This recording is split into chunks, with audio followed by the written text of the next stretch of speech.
माँ तुमसे कितनी बार कहा है मेरे दोस्तों के सामने यूँ बार बार खांसा मत करो। अच्छा लगता है क्या कोई घर में आए और तुम हर समय खांसते रहो। तुम्हें शायद पता नहीं, तुम्हारी खांसी की आवाज़ से परेशान होकर मेरे दोस्त यहाँ से जल्दी चले गए। और एक दोस्त तो यह भी कह रहा था कि उस दिन भी तुम्हारी माँ बहुत खांस रही थी। अब तक उनकी खांसी गई नहीं क्या? कहीं उन्हें कोई गंभीर रोग तो नहीं? हमें यहाँ आना बंद करना पड़ेगा।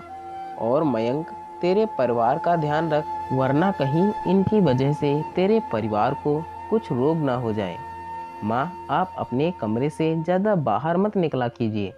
मयंक गुस्से में अपनी माँ लीलावती से बोला। पीछे से मयंक की पत्नी शोभा भी बोली, मयंक, मैं तो तुम्हारी माँ को समझा समझा कर थक गई, मगर इनके कानों तो जू तक नहीं रेंगती।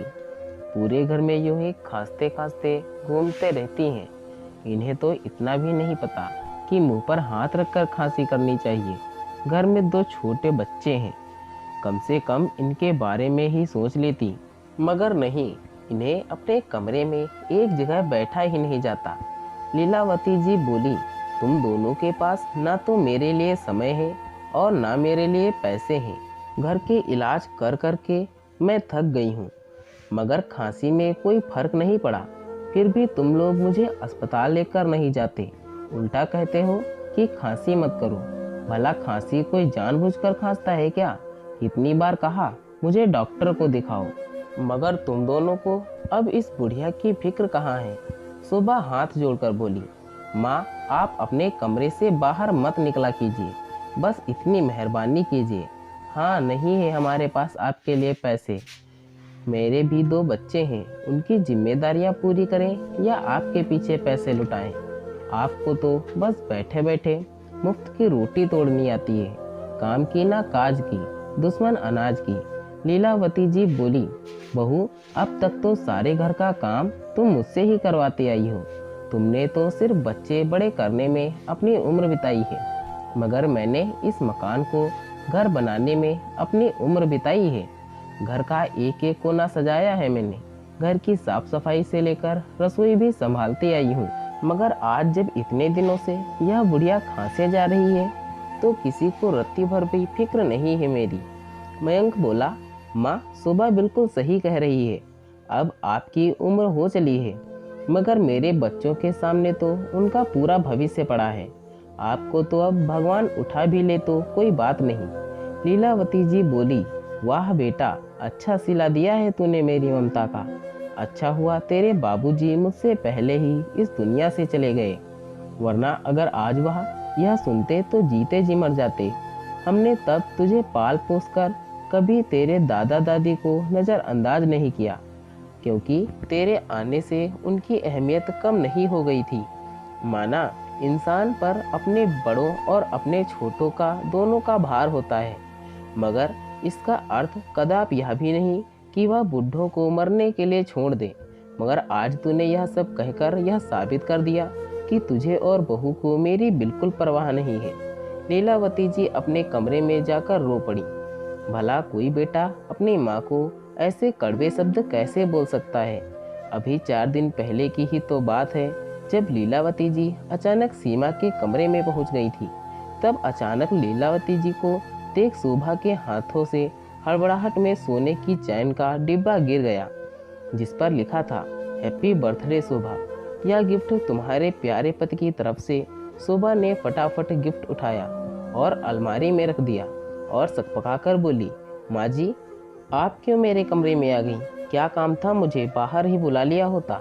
लीलावती जी बिना कुछ बोले अपने कमरे में आ गई और सोचने लगी, बेटे के पास अपनी पत्नी को सोने का उपहार देने के लिए पैसे हैं, मगर अपनी माँ का इलाज करवाने के लिए क्या शादी के बाद मेरा बेटा इतना बदल जाता है? क्या बहू का अपनी सास के प्रति कोई फर्ज नहीं? आज मैं बेटे पर इतनी बोझ बन चुकी हूँ कि वह मेरे मरने का इंतजार कर रहा है। आखिर मुझ पर बेटे का कितना खर्च हो जाता होगा? लगभग 4 या 5 साल में मैंने तो एक साड़ी भी नहीं खरीदी है। उल्टा घर का सारा काम करती हूँ, वह अलग, फिर भी मैं इन दोनों पर बोझ बन चुकी हूँ, यह सोचकर वह बहुत रो रही थी। इतने अपशब्द सुनने के बाद उनकी हिम्मत हारने लगी थी। उन्हें मयंक के बचपन के दिन याद आ गए। मयंक की माँ लीलावती जी और पिता रामदीन जी का लाडला बेटा था। रामदीन जी कहते, देखना लीलावती, एक दिन मयंक पढ़ लिख कर हमारा नाम रोशन करेगा। मयंक की पढ़ाई पूरी करवाई। मयंक केवल 10 वर्ष का था और रामदीन जी का निधन हो गया।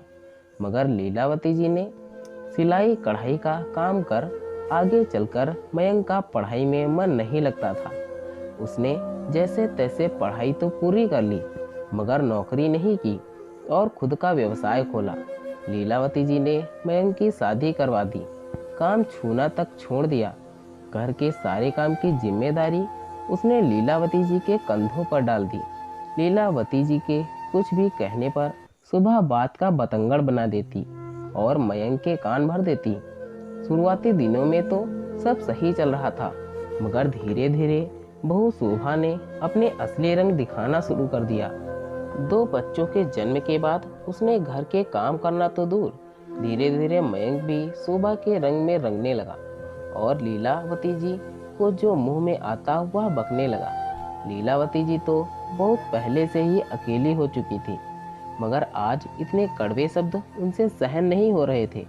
उनका रो रो कर बुरा हाल हो रहा था कि पास रहने वाली उनकी सहेली ममता घर आई। वह लीलावती जी से बोली, एक खुशखबरी है लीलावती, कल ही अपने गांव में एक डॉक्टर पति पत्नी आए हैं। सुना है विदेश से आए हैं, जो हम जैसे बूढ़ों का इलाज मुफ्त में कर रहे हैं। उनके साथ उनका 6 साल का बेटा भी है। सुना है थोड़े दिन यहाँ भारत ही रहेंगे, ताकि हम जैसे बूढ़ों का इलाज मुफ्त में कर सकें। लीलावती जी खुश होकर बोली, क्या वे मेरा भी इलाज करेंगे? ममता बोली, मैं अभी सुबह ही उनसे अपना इलाज करवा कर आ रही हूँ। लीलावती, तू अभी चल मेरे साथ, तुझे भी बहुत समय से खांसी है। लीलावती जी भी ममता के साथ उन डॉक्टर दंपति के पास पहुँचती हैं और अपना इलाज करवाती हैं। उनमें से जो लेडी डॉक्टर थी वह लीलावती जी से कहती है, माँ जी, आपको एलर्जी वाली खांसी हो गई है, आपको धूल मिट्टी से थोड़ा दूर रहना होगा, इसलिए आप घर में साफ सफाई के काम से थोड़ा दूर रहिएगा, और अगर साफ सफाई करनी भी पड़े तो मुंह पर रुमाल लपेट कर कीजिएगा। लीलावती जी कहती हैं, मेम साहब, मैं धूल मिट्टी से कैसे दूर रह सकती हूँ? मेरी बहू घर के ऐसे काम बिल्कुल नहीं करती है। ऐसे सारे काम तो मुझे ही करने पड़ते हैं और मुंह पर रुमाल लपेट कर तो मेरा दम घुट जाएगा।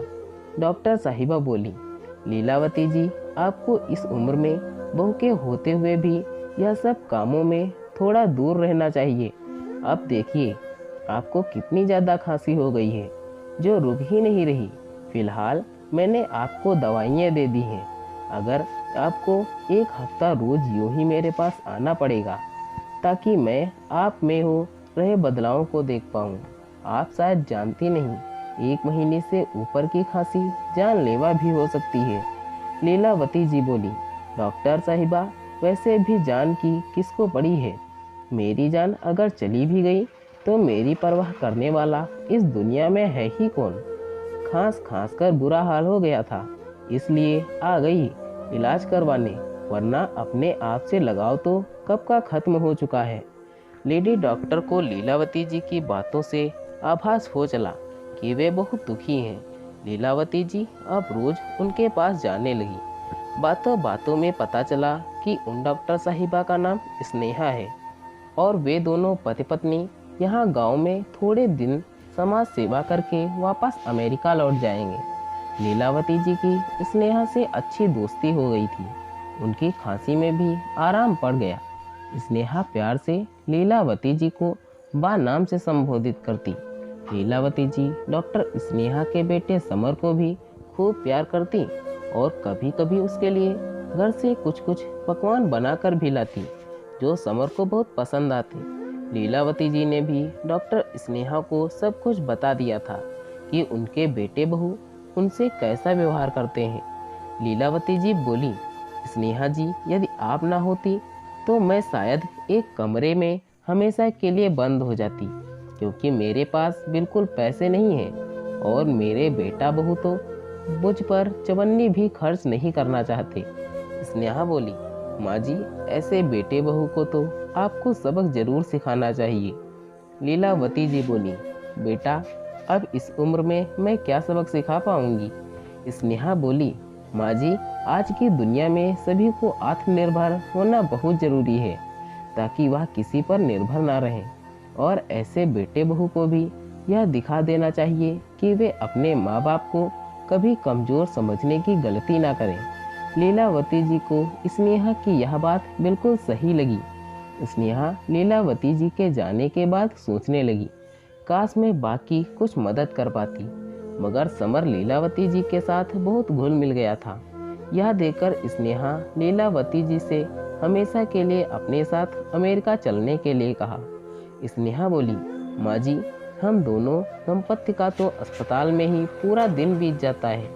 अगर आप वहाँ आकर मेरे बेटे रसोई का काम संभाल लें तो आपकी इनकम भी शुरू हो जाएगी और आपको यहाँ आपके ऐसे बेटे बहू के आगे कभी हाथ भी नहीं फैलाने पड़ेंगे।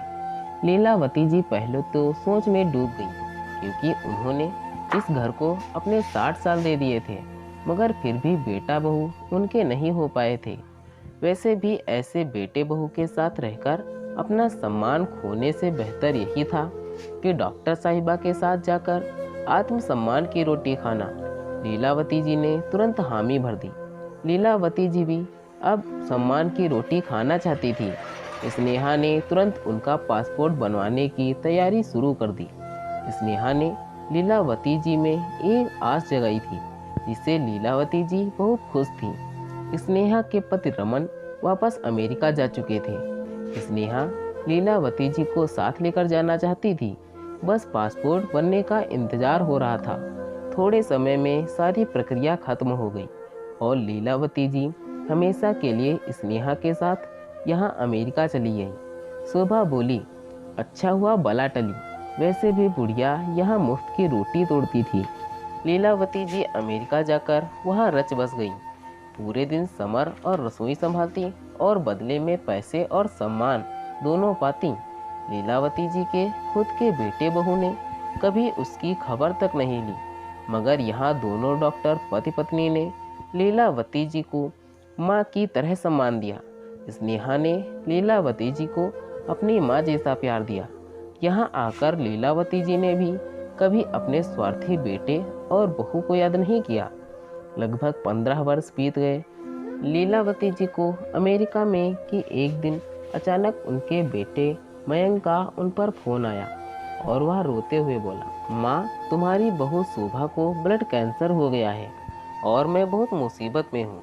शायद हमने जो तुम्हारा हर पल तिरस्कार किया, यह उसी की सजा है। माँ, मुझे माफ़ कर दो।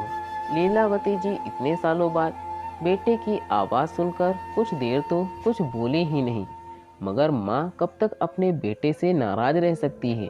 वे बोली, मेरे बचाए पैसों में से कुछ पैसे मैं तुझे भिजवा दूंगी, ताकि तू शोभा का अच्छे से इलाज करवा पाए।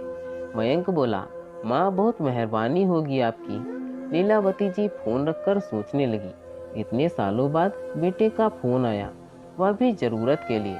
खैर, उन्होंने स्नेहा से कहकर अपने अकाउंट से 3 लाख रुपए निकलवाए, जो उन्होंने जमा करके रखे थे, और भारत अपने बेटे को भिजवाए। शोभा का इलाज उन्हीं के पैसों से करवाया गया। जो मयंक और शोभा कभी अपनी माँ को सम्मान न दे पाए, आज उन्हीं के कमाए पैसों से अपना काम करवा पाए।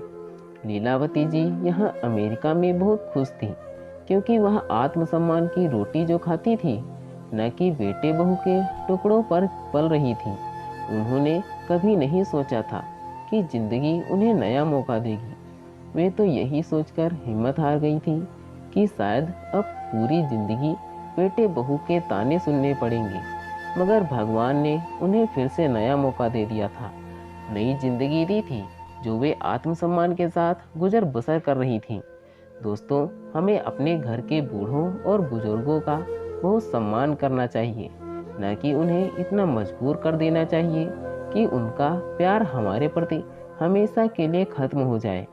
और कभी भी किसी को इतना कमज़ोर नहीं समझ लेना चाहिए कि वह तुम्हारे बगैर कुछ नहीं कर सकता, क्योंकि जिस भगवान ने हम सभी को धरती पर भेजा है, उन्होंने हमारे भरण पोषण का भी इंतजाम करके रखा है। अपने घर के बूढ़ों को इतना मजबूर भी मत कीजिए कि उन्हें इस उम्र में अपने लिए आत्मसम्मान की रोटी की खोज में निकलना पड़े। आपका क्या कहना है इस कहानी के बारे में? कमेंट करके हमें ज़रूर बताएं। वीडियो को लाइक कर दीजिए और इसी तरह की कहानियाँ लगातार देखने के लिए चैनल को सब्सक्राइब करके घंटी को दबाकर ऑल पर सेट कर लीजिए, ताकि आने वाली वीडियो का नोटिफिकेशन आपके पास तुरंत पहुँचे। मैं मिलता हूँ आपसे अगली वीडियो में। तब तक के लिए धन्यवाद।